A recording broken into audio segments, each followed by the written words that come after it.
Hello subscriber आज हम सीखेंगे हाउ जावा कोड वर्क। तो जो पिछली वीडियो में हमने देखा था कि हम जावा का प्रोग्राम कैसे बनाते हैं। जब भी हम जावा का प्रोग्राम बनाते हैं तो जो आउटपुट हमको दिखाता है तो उसके बीच में एक प्रोसेस रहता है। तो वो प्रोसेस को हम इन डिटेल्स में इस वीडियो में देखेंगे। ठीक है, तो क्योंकि जो जावा का प्रोग्राम रहता है वो ह्यूमन अंडरस्टैंडेबल रहता है, क्योंकि मशीन को तो अंडरस्टैंड नहीं कर पाएगी, मशीन उसको अंडरस्टैंड नहीं कर पाएगी। तो कैसे वर्क होता है ये जो पूरा डिटेल्स रहता है ये इसके अंदर रहेगा। ठीक है, तो चलो शुरू करते हैं। तो जो जावा का प्रोग्राम रहता है वो कौन क्रिएट करता है? कौन क्रिएट करेगा? वो जावा का प्रोग्राम वो प्रोग्रामर क्रिएट करता है। ठीक है, जब भी हम जावा का प्रोग्राम क्रिएट करेंगे तो उसमें कुछ हम हमारा जो इंस्ट्रक्शन रहेंगे वो इंस्ट्रक्शन वहां पे हम देंगे, बराबर। तो जो इंस्ट्रक्शन हम देंगे उसके बाद वो क्या होगी? कंपाइल होगी। और जैसे ही जो इंस्ट्रक्शन हमने दिए वो कंपाइल हो जाते हैं, जो कंपाइलर रहता है तो वो क्या करेगा? उसको कंपाइल करेगा, देखेगा यार इसमें कोई एरर है क्या। अगर एरर फाइंड होता है तो वहां से ही हमको एरर दिखाए, मतलब इस लाइन पे एरर आ गया है, आप जाइए ढूंढिए और उस एरर को सॉल्व कीजिए। अगर एरर नहीं आता है तो जो हमने मतलब जो प्रोग्रामर ने कोड लिखा है उसको कंपाइल करेगा और कंपाइल करने के बाद उसको बाइट कोड में कन्वर्ट करेगा। ठीक है, जैसे ही बाइट कोड में कोड जाएगा तो उसके बाद आगे की प्रोसेस चालू होगी। तो जो बाइट कोड है वो जाएगा इंटरप्रेटर के पास। ठीक है, इंटरप्रेटर फिर से देखेगा।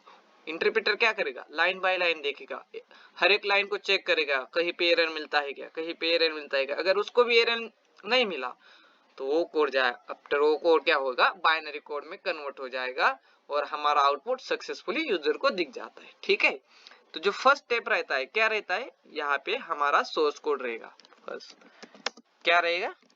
Source code. ठीक है, जैसे सोर्स कोड रहता है वो कहाँ पे जाएगा? कंपाइलेशन के लिए जाएगा। किसके पास जाएगा कंपाइलेशन के लिए? कंपाइलेशन के लिए जाएगा कंपाइलर के पास। किसके पास? कंपाइलर के पास जाएगा। ठीक है, कंपाइलर के पास हो जाएगा। जैसे कंपाइलर के पास जाता है, कंपाइल उसको कंपाइल करेगा। जैसे कंपाइलेशन प्रोसेस पूरा हो जाता है विदाउट एनी एरर, तो वहां पे हमारा जनरेट होता है। क्या जनरेट होगा? हमारा बाइट कोड। क्या जनरेट होगा? बाइट कोड जनरेट होता है। ठीक है, फिर ये बाइट कोड जैसे जनरेट होगा वो क्या करेगा? ये कोड किसको भेजेगा? इंटरप्रेटर के पास भेजेगा। किसके पास भेजेगा? इंटरप्रेटर। तो इंटरप्रेटर क्या करेगा? इसको फिर से इंटरप्रेट करेगा। क्या करेगा? इंटरप्रेट करेगा, मतलब लाइन बाय लाइन इसको चेक करेगा। क्या करेगा? लाइन बाय लाइन इसको चेक करेगा। अगर उसको भी एरर नहीं फाइंड हुआ तो मान लीजिए हमारा प्रोग्राम सक्सेसफुली एग्जीक्यूट होगा। अगर वहां पे भी कोई एरर आ जाता है तो इंटरप्रेटर एरर थ्रो कर देगा और जैसे हमारा ठीक है। और अगर एरर नहीं आता है तो इंटरप्रेटर क्या करेगा? जो बाइट कोड है उसको किस में कन्वर्ट करेगा? उसको कन्वर्ट करेगा बाइनरी कोड। किसमें? Binary code. जो बाइनरी कोड रहता है वो किसको अंडरस्टैंडेबल रहता है? वो मशीन इजीली अंडरस्टैंड कर पाती है। ठीक है, तो उसको बाइनरी कोड में कन्वर्ट करता है। तो ये जो पूरा प्रोसेस रहता है तो हम वन बाय वन फिर से वन बाय वन क्या करेंगे, समझेंगे। सोर्स क्या और क्या है, कंपाइलर क्या करता है, बाइट कोड क्या है, ये मतलब हमको भी मालूम नहीं ना इंटरप्रेटर क्या है। तो हम वन बाय वन सबको देखेंगे। ठीक है, तो पहले हम देखते हैं सोर्स कोड। राइट, तो हम क्या कहेंगे? What is source code? क्या रहता है सोर्स कोड? राइट, तो सोर्स कोड को हम बोलेंगे file created by programmer. File created by programmer. Okay, जो फाइल प्रोग्रामर मतलब जो डेवलपर या प्रोग्रामर क्रिएट कर रहा है, ओके, उसको हम क्या कहेंगे? उसको हम कहेंगे सोर्स कोड। क्या कहेंगे? उसको हम कहेंगे सोर्स कोड। जो भी फाइल प्रोग्रामर ने या डेवलपर ने बनाई है उसको हम सोर्स कोड कहते हैं। उसमें क्या रहेगा? सेट ऑफ इंस्ट्रक्शन रहेगी। ठीक है, और इसी सोर्स कोड को हम कहते हैं dot Java file. Okay, sometime call as dot Java file. Okay, मतलब कोई उसको कहेगा ये डॉट जावा फाइल है। ठीक है, sometime called as dot Java file. तो क्यों हम इसको डॉट जावा फाइल करें, मतलब नाम से पुकारेंगे कि डॉट जावा फाइल है, क्योंकि जो एक्सटेंशन रहता है, क्या extension of file is dot जावा। क्या जो सोर्स कोड हमने बनाया है उसका जो एक्सटेंशन रहता है वो क्या रहेगा, डॉट जावा। तो जो इसी वजह से इसको हम क्या कहेंगे, डॉट जावा फाइल। तो ये हमारा पूरा सोर्स कोड रहता है, इसको क्रिएट कौन करता है, प्रोग्रामर। ओके, और इसको हम डॉट जावा फाइल भी कह सकते हैं क्योंकि इसका एक्सटेंशन क्या है, dot Java.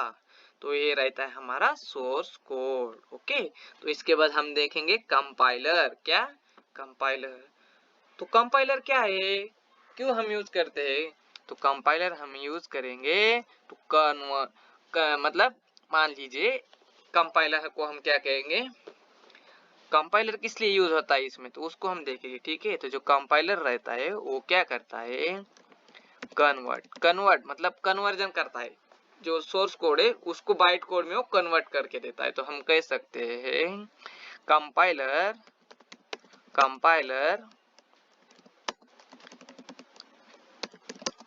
is used to convert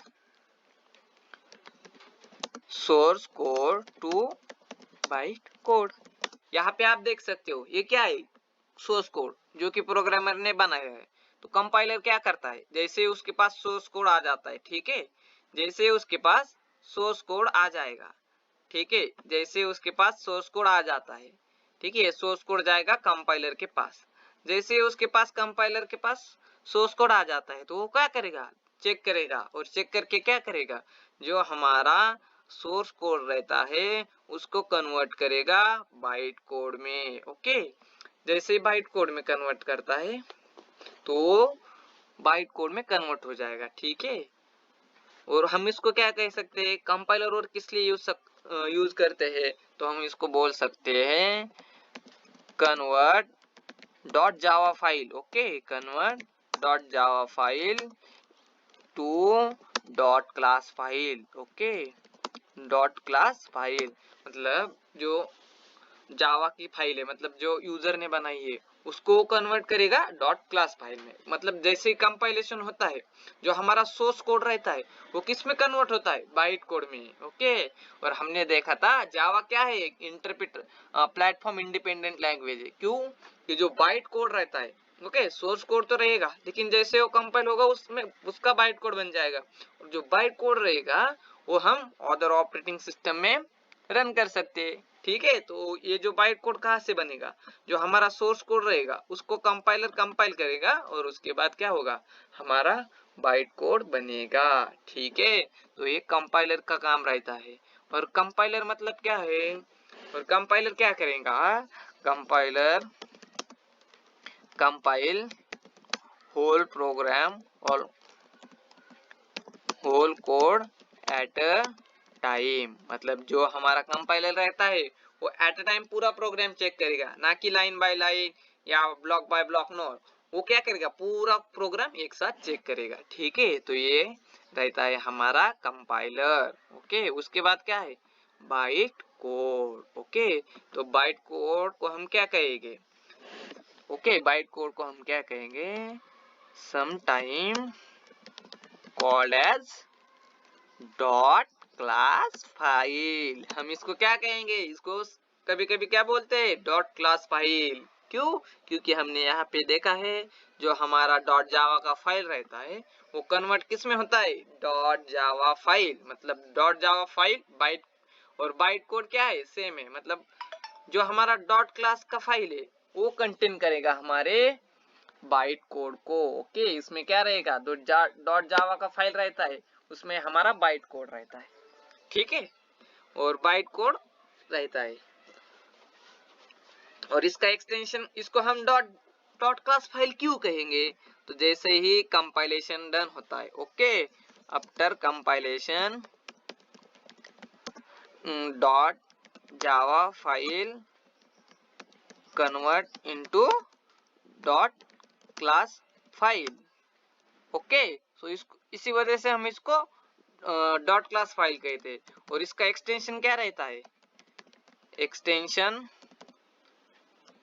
of this file is dot class. जो एक्सटेंशन रहेगा, जैसे कंपाइलेशन होगा उसके बाद जो फाइल क्रिएट होगी वो डॉट क्लास नाम से क्रिएट होगी, ठीक है। तो इसीलिए हम इसको कहेंगे ये क्या है, ये हमारा बाइट कोड, ओके। इसके बाद हम देखेंगे इंटरप्रेटर, क्या देखेंगे हम, इंटरप्रेटर, ओके। तो इंटरप्रेटर क्यों यूज होता है, अभी जैसे हमने देखा सोर्स कोड को बाइट कोड में कौन कन्वर्ट करता है, कंपाइलर। तो ऑब्वियसली इंटरप्रेटर भी क्या करेगा, जो बाइट कोड है उसको कन्वर्ट करने का काम करेगा, लेकिन वो किस में कन्वर्ट करेगा, तो interpreter used to convert byte code into binary code. किसमें कन्वर्ट करेगा, जो हमारा बाइट कोड रहेगा उसको कन्वर्ट करेगा बाइनरी कोड में, और जो बाइनरी कोड रहता है वो मशीन इजीली अंडरस्टैंड कर पाती है, ठीक है। और इंटरप्रेटर रहता है वो क्या करेगा, interpreter check code line by line. जो हमारा इंटरप्रेटर रहता है वो लाइन बाय लाइन को कोड को इंटरप्रेट करता है, मतलब कोई भी एरर उसमें है चेक करता है, ठीक है। लाइन बाय लाइन चेक करेगा, ना कि एट द टाइम वो पूरे प्रोग्राम को देखेगा। वो लाइन बाय जाएगा, पहली लाइन उसके बाद सेकेंड थर्ड ऐसे करके करते वो चेक करेगा पूरा, ठीक है। तो ये रहता है हमारा इंटरप्रेटर का वर्क, ओके। जैसे इंटरप्रेटर इंटरप्रेट करेगा उसके बाद जो हमारा कोड है वो बाइनरी कोड में कन्वर्ट हो जाएगा, ठीक है। ये बाइनरी कोड में कन्वर्ट होगा, तो बाइनरी कोड में क्या रहता है, जो बाइनरी कोड मतलब क्या है, बाइनरी कोड मीन्स 1 एंड 0, जो कि ह्यूमन को अंडरस्टैंडेबल नहीं रहता, ह्यूमन इसको इजीली अंडरस्टैंड नहीं कर पाते। क्या करेगा, human can not understand, okay, human इसको अंडरस्टैंड नहीं कर पाते। और जो हमारा मशीन रहता है वो सोर्स कोड रहेगा उसको अंडरस्टैंड नहीं कर पाता, इसलिए कंपाइलर का वर्क है कि उसको कंपाइल करे बाइट कोड में, इंटरप्रेटर का वर्क है कि उसको बाइट कोड में से बाइनरी कोड में कन्वर्ट कर दे, क्योंकि वो मशीन उसको अंडरस्टैंड कर पाए, ठीक है। तो ये रहता है हमारा पूरा प्रोसेस, ठीक है। तो यहाँ पे आपको समझ में आया होगा कि जावा का प्रोग्राम कैसे वर्क होता है, ठीक है। आई होप आपको ये वीडियो अच्छा लगा होगा। अगर आपको ये वीडियो अच्छा लगा है तो नीचे दिए हुए लाइक के बटन पे क्लिक कीजिए, चैनल को सब्सक्राइब कीजिए और शेयर करना ना भूलिए। Thank you for watching this video, मिलते हैं नेक्स्ट वीडियो में।